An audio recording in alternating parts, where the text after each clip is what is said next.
Et bon, sans vouloir monopoliser la parole, pardonnez-moi, bon, j'ai vraiment vécu une semaine, enfin, Dieu est merveilleux. Je voulais aussi faire un deuxième témoignage concernant bon, l'apparence physique. Alors, quand j'ai connu le Seigneur il y a à peu près 1 an et quelques mois, j'étais tombée sur le verset de 1 Pierre 3, 3. Si on peut lire.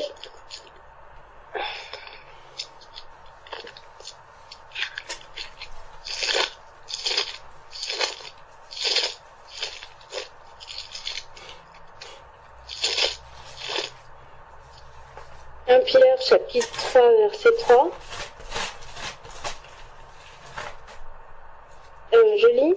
Et non cette parure extérieure qui consiste dans les cheveux tressés, les ornements d'or ou les habits qu'on revêt, mais la parure intérieure est cachée dans le cœur, la pureté incorruptible d'un esprit doux et paisible, qui est d'un grand prix devant Dieu.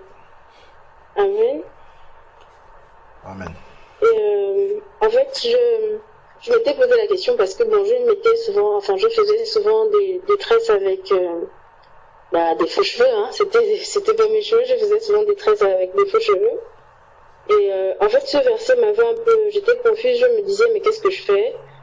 Et à ce moment-là, bon, peut-être que mon cœur n'était pas disposé ou je sais pas. Mais j'avais refusé cette idée d'arrêter de mettre les faux cheveux et tout ça. Je m'étais dit c'est pas ça, c'est peut-être pas ça, le Seigneur ne veut peut-être pas me dire ça. Et j'avais dit au Seigneur que si tu veux que j'arrête de mettre ces cheveux, ben, je veux des cheveux aussi longs que ces faux cheveux-là. Et je m'étais pas rendu compte de la gravité de ce que j'avais dit parce que c'est comme si je disais au Seigneur, je veux pas ce que tu m'as donné. Je veux ce que les autres ont.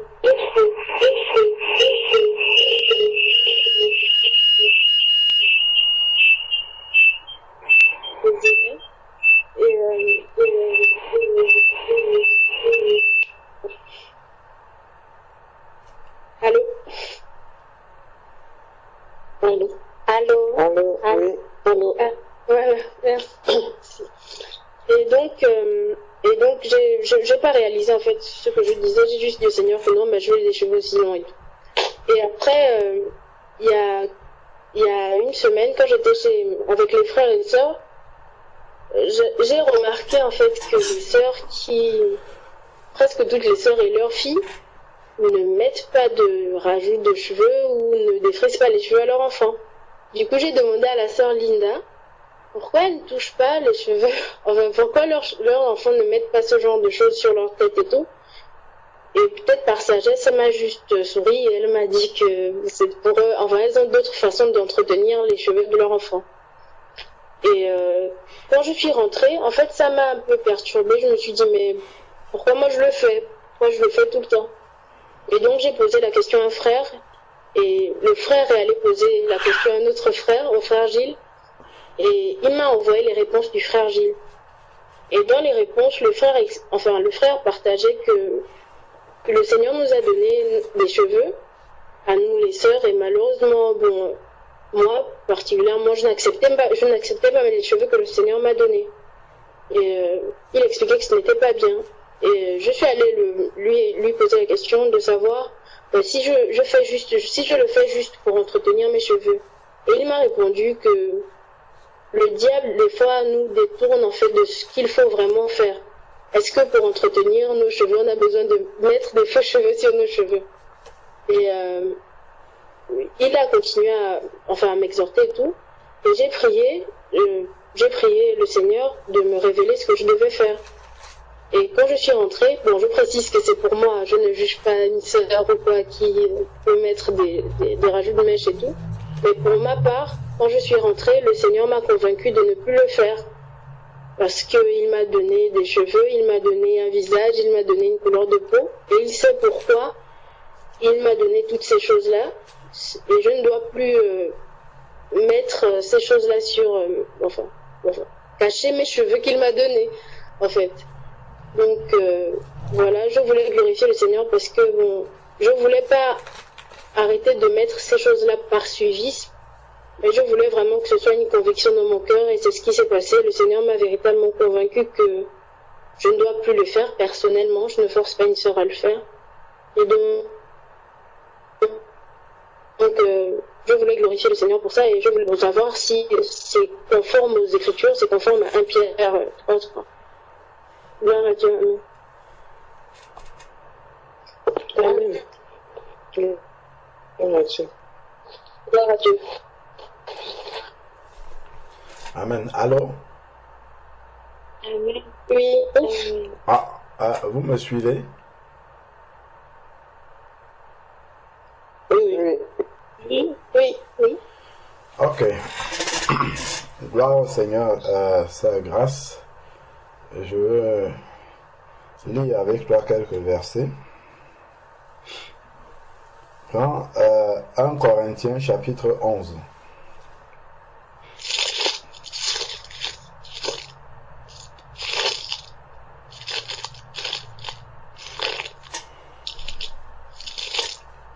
« 1 Corinthiens chapitre 11.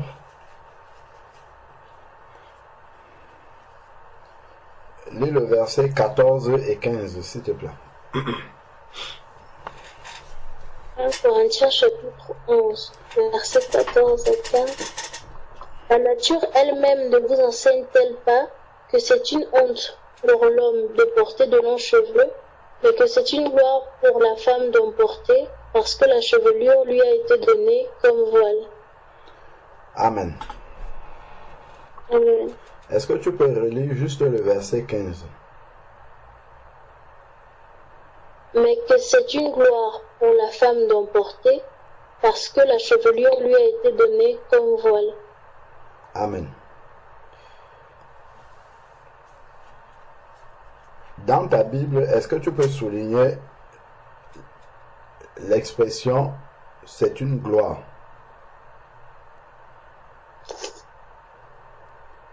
Oui. Qu'est-ce qui est une gloire pour la femme? De porter des cheveux longs. D'accord. Ces cheveux longs-là sont-ils des cheveux artificiels ou bien des cheveux que Dieu lui a donnés? Les cheveux que Dieu lui a donnés, je crois. Amen. C'est une gloire pour une femme de porter les cheveux longs que Dieu lui a donnés. Est-ce que tu peux améliorer la gloire que Dieu donne? Est-ce qu'on peut refaire la gloire de Dieu? Une gloire que Dieu donne. Est-ce qu'on peut l'améliorer, la transformer, lui donner un autre sens humain? Si tu prends la gloire de Dieu et que tu rajoutes une touche humaine dessus, est-ce que c'est encore une gloire? Non, je ne crois pas. Bon, la réponse est dans ce verset-là.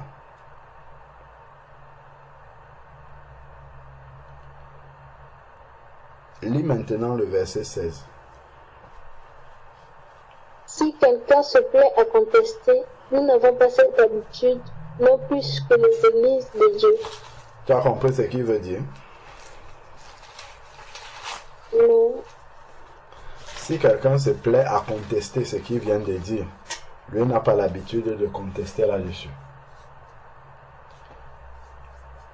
C'est-à-dire que la parole de Dieu, elle est pleinement suffisante pour nous dire quelle est la volonté de Dieu par rapport à ce sujet qui est traité. Donc, le Seigneur a donné la chevelure à la femme telle que c'est, et le Seigneur sait que ça peut s'entretenir comme ça. S'il fallait des rajouts, le Seigneur aurait rajouté suffisamment. S'il en fallait moins, il aurait donné moins. Donc, ce qu'il a donné normalement est ce qui suffit pour la gloire qu'il a donnée à la femme. Si tu touches la gloire de Dieu, c'est terminé, ça ce n'est plus la gloire. Ce qui est curieux, c'est que parfois, des sœurs qui pensent que la chevelure, c'est le voile pour la femme, tel qu'on a lu là dans le verset 15, si on veut lire la traduction telle qu'elle est écrite, tu vas voir une sœur qui a mis des rajouts sur la tête et elle ne se voile pas en plus. Est-ce que tu vois la gravité? C'est-à-dire que normalement, même si la chevelure était le voile, ça serait la chevelure que Dieu a donnée, normalement. Mais là, en fait, c'est que, on lit elle s'appuie sur le verset 15, mais ce sont des rajouts qu'elle a sur la tête. Tu vois, ça pose un vrai problème par rapport à la parole de Dieu. Allons dans le psaume 139. Psaume 139.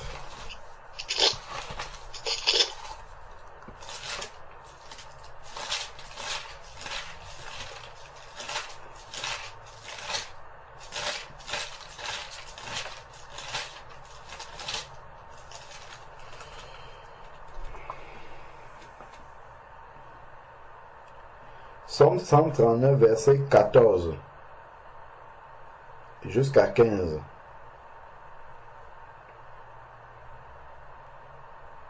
Je te loue de ce que je suis une créature si merveilleuse. Tes œuvres sont admirables et mon âme le reconnaît bien. Mon corps n'était point caché devant toi lorsque j'ai été fait dans un lieu secret, tissé dans les profondeurs de la terre. Amen. Le verset 14, reprends à partir du verset 13, s'il te plaît.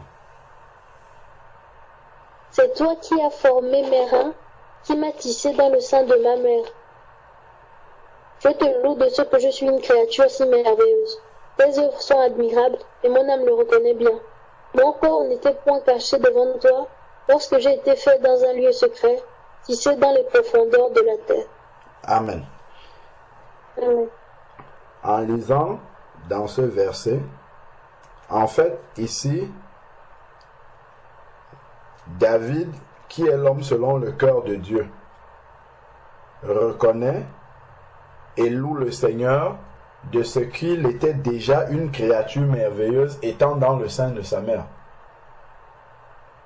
C'est-à-dire que Dieu l'a fait parfaitement dans le sein de sa mère. Il était déjà merveilleux. Si on l'applique à une sœur, est-ce que dans le sein maternel, tu as des rajouts de cheveux? Non. Tu es une créature merveilleuse du Seigneur dans le sein maternel, c'est-à-dire tel que Dieu t'a créé, sans rien, sans aucun artifice de l'extérieur.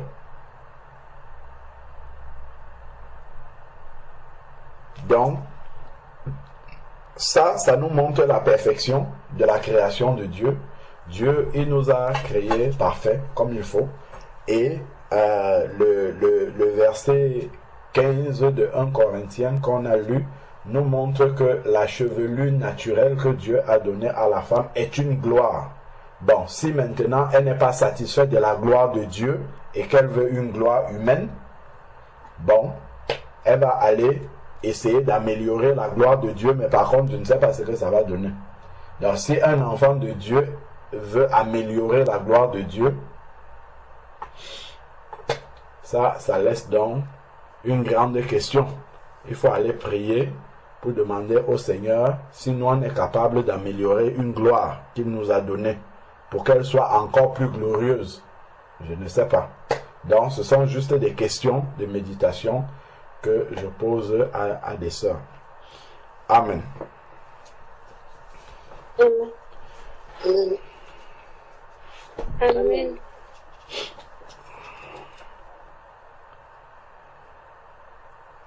Moi aussi, si je peux ajouter un peu sur ça et donner un peu de témoignage par rapport à ça. Moi, par rapport à mes cheveux, j'ai resté presque 1 an, presque 2 ans, je ne me rappelle plus. Je me suis tournée à me dire que je ne veux plus mettre ces choses. Je vais entretenir mes cheveux. Naturellement, j'avais une perruque quand même. J'avais une perruque. Quand je devais sortir, je le mettais. Mais si je ne sors pas, je garde mes cheveux. Et j'ai été persécutée même en n'étant pas chrétien. Pourquoi tu ne te tresses plus? Regarde, tu n'es plus comme avant, tu ne te tresses plus, tu as changé. Pourquoi tu changes comme ça? Je dis non, je veux avoir des cheveux naturels. Parce que mes cheveux avaient commencé même à refuser le défrisage. Et je me suis dit, il faut que je garde mes cheveux naturels, apprendre à les aimer. C'est comme ça que j'ai commencé.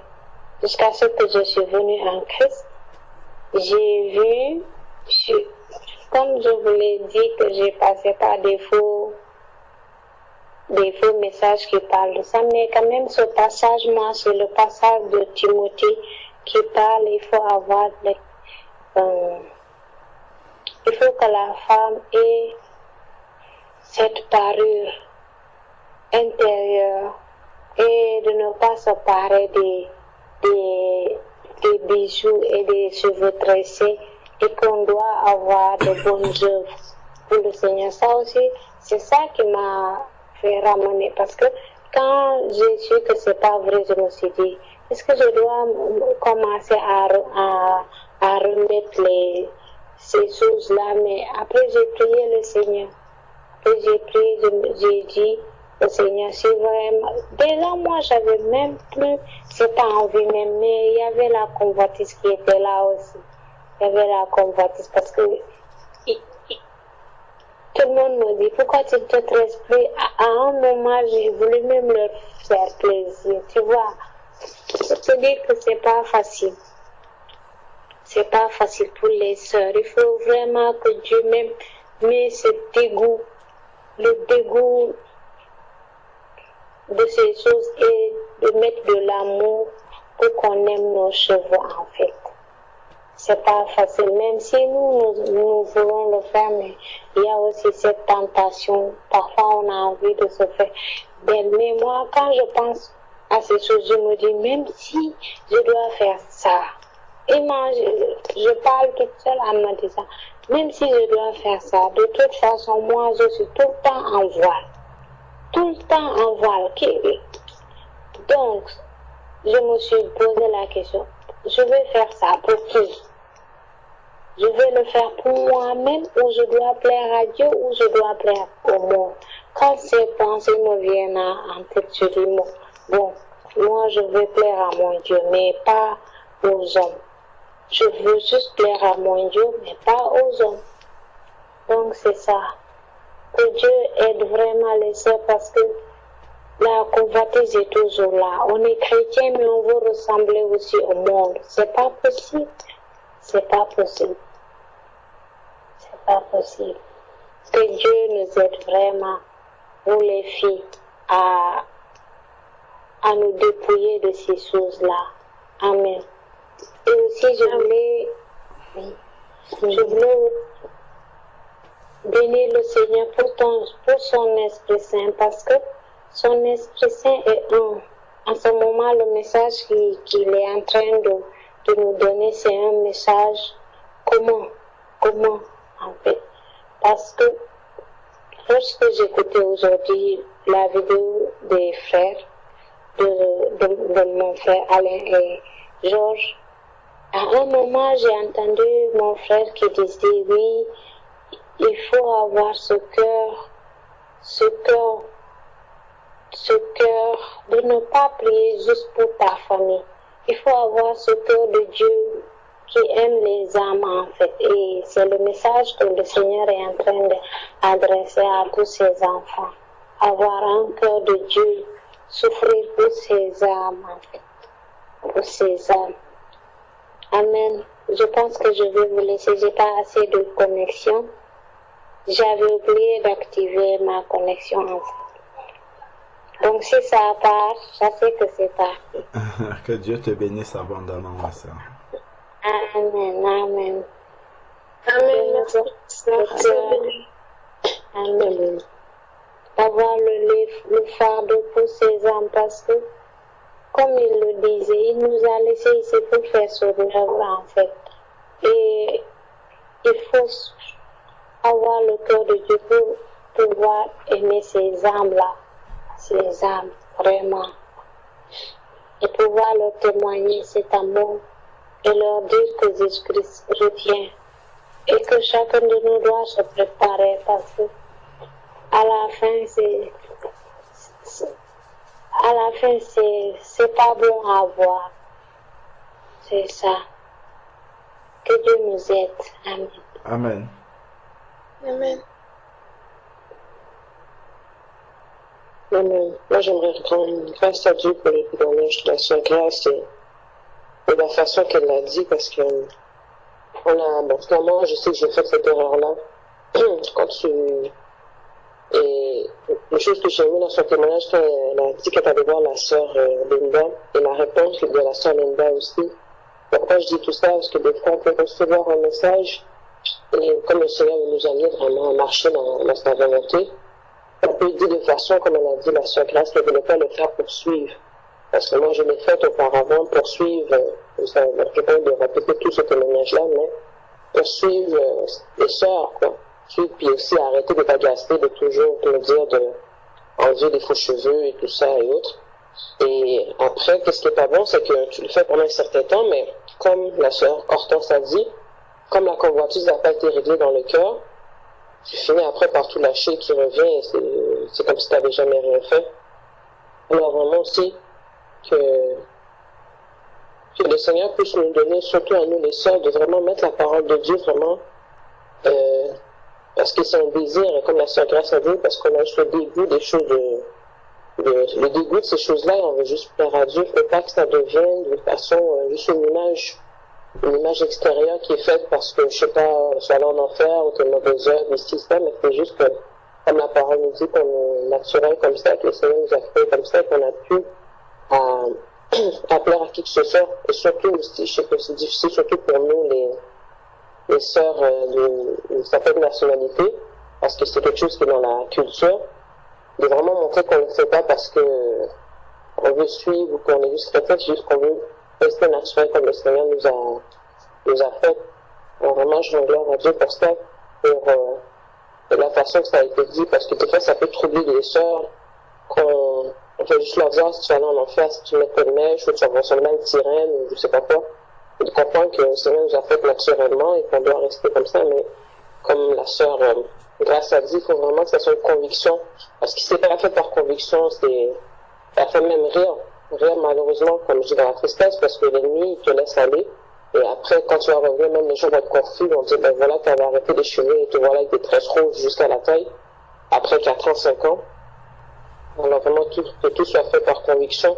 Et pas qu'après, ça soit une maison qui a été faite à moitié, que ça retourne tout entier parce que la fondation n'a pas été justement sur le roc.